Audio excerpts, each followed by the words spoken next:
नमस्कार दोस्तों, स्वागत है आप सभी का एक बार फिर से हमारे YouTube चैनल पर।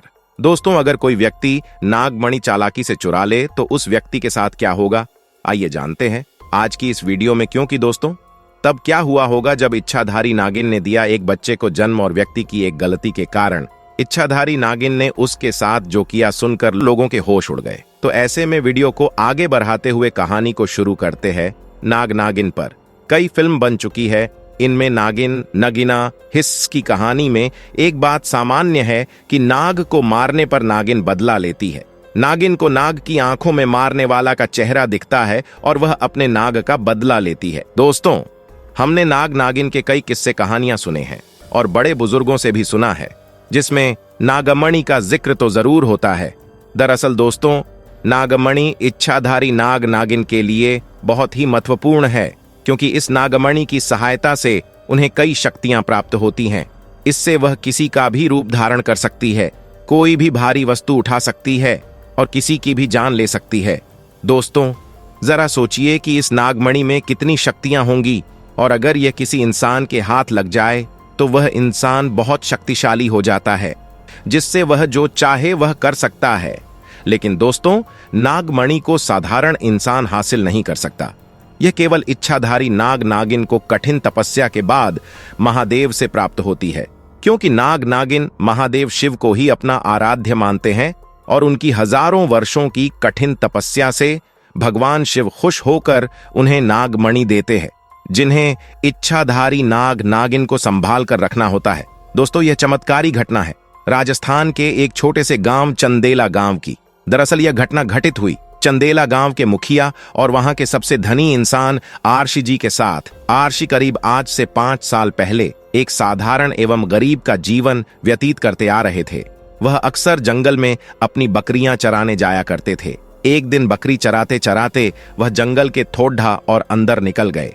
उसी जंगल में एक इच्छाधारी नागिन अपने नाग के साथ एक विशाल पेड़ के पास रहा करती थी।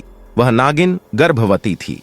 शाम का वक्त था और आरशी जब उस पेड़ के पास से गुजरा तो उसे वहां एक तेज चमकती चीज दिखाई दी, परंतु साथ ही वह दोनों नाग नागिन भी वहीं थे। उन्हें देख वो थोड़ा सा डर गया और तुरंत ही वहां से जल्दी से घर की ओर भागा। आरशी इतना घबराया हुआ था कि उस समय तो उसने पीछे मुड़कर तक नहीं देखा, परंतु उस रात उसके ध्यान में वो चीज जो चमक रही थी वो बार बार आ रही थी। वह इतना तो समझ गया था कि वो हो ना हो बहुत मूल्यवान चीज थी, और अगर वो मुझे मिल गई तो मैं भी धनवान हो जाऊंगा। परंतु सबसे बड़ी मुसीबत थी वह दोनों नाग नागिन। अगले दिन वह वापस जंगल उसी पेड़ वाले स्थान पर गया और कुछ दूर खड़े रहकर छिपकर उस पेड़ के पास रह रहे नाग नागिन को देखने लगा। कुछ देर देखने के बाद उसने ध्यान दिया कि नागिन तो गर्भवती है। वह उस रात घर आकर सोचने लगा कि यह अच्छा मौका होगा। जब नागिन अपने बच्चे को जन्म देगी तभी वो नागमणि चोरी कर लेगा, क्योंकि उस समय नागिन कमजोर होगी। बस नाग को मारना होगा। दोस्तों, कहते हैं अगर किसी नाग के मुंह की तरफ गोबर मार दिया जाए तो वो अपना होश खो बैठता है।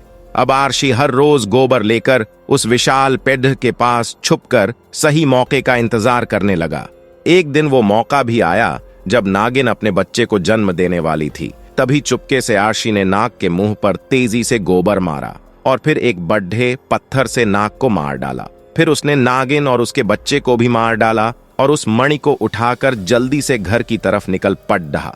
परंतु उधर नागिन किसी तरह बच गई थी और बस बेहोश पड़ रही थी। जब नागिन को होश आया और उसने अपने बच्चे और पति को मरा देखा तो उसके दुख दर्द का ठिकाना नहीं रहा। वो उस समय गुस्से से पागल हुए जा रही थी और उसने आरशी से बदला लेने की ठानी, परंतु मणि चली जाने के कारण वो अपनी शक्तियों का प्रयोग नहीं कर सकती थी। परंतु अभी भी वह अपना रूप तो बदल ही सकती थी। इधर आरशी को जैसे ही मणि मिली उसका पूरा जीवन ही परिवर्तित हो गया। उसकी फसल इस बार काफी अच्छी हुई और काफी महंगे भाव में भी बिकी। उसकी तो जैसे मानो लॉटरी लग गई हो, क्योंकि जो भी वो धंधा कर रहा था उसे हर जगह से लाभ मिल रहा था। और आरशी को पता था कि ये सब उस चमत्कारी नागमणि का ही कमाल है। गांव में हर जगह उसका नाम था। आरशी के इस रुतबे को देख एक अच्छा रिश्ता आरशी के लिए उसके पास ही के गांव से आया और प्रिया नाम की एक सुंदर स्त्री से उसका विवाह संपन्न हुआ।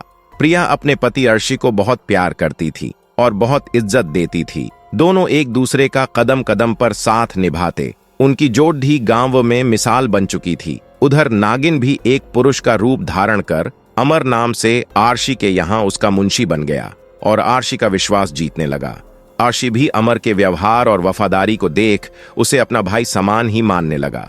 एक दिन प्रिया अपने पति आर्शी के पास आती है और बताती है कि तुम पिता बनने वाली हो, मैं गर्भवती हूँ।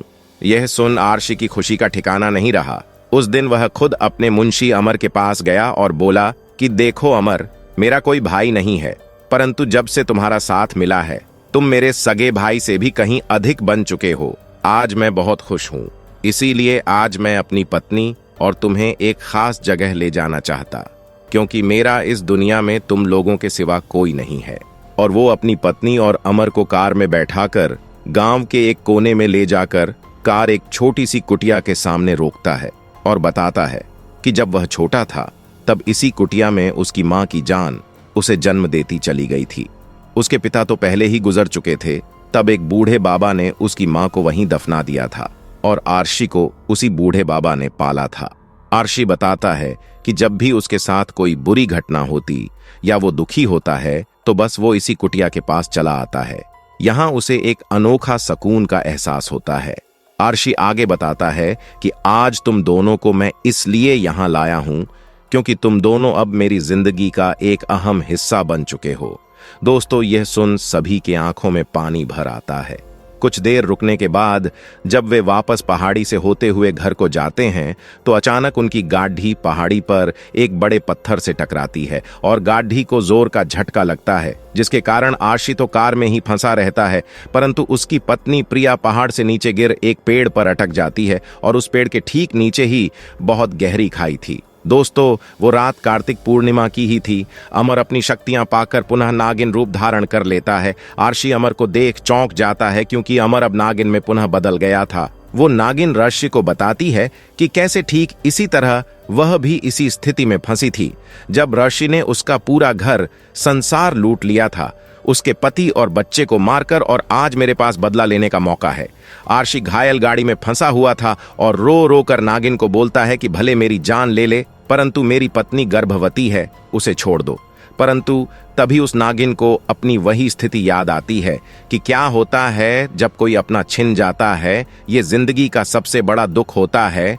नागिन ने आर्शी का उसकी पत्नी के प्रति सच्चा प्यार देख उसे माफ कर दिया और प्रिया को उस पेड़ से निकाल बचा लिया तथा दोनों को हॉस्पिटल छोड़ खुद वापस जंगल में उसी विशाल पेड़ के पास चली गई।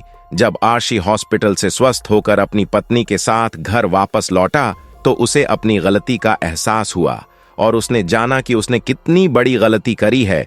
वो नागमणि को लेकर उसी विशाल पेड़ के पास गया और उस पेड़ के पास उस नागमणि को रख फूट फूट कर रोने लगा और शाम को वापस घर आ गया। दोस्तों, कभी कभी इंसान लालच में इतनी बड़ी गलती कर बैठता है कि फिर उस गलती को कभी भी ठीक नहीं किया जा सकता और बस अंत में पछतावा ही रह जाता है। आपको यह घटना कैसी लगी हमें कमेंट बॉक्स में जरूर बताना। साथ ही इसी तरह की इंटरेस्टिंग वीडियोस को देखते रहने के लिए वीडियो को लाइक करें, शेयर करें। ऐसे ही और जानकारी पाने के लिए हमारे चैनल को सब्सक्राइब जरूर करें। आपका बहुत बहुत धन्यवाद।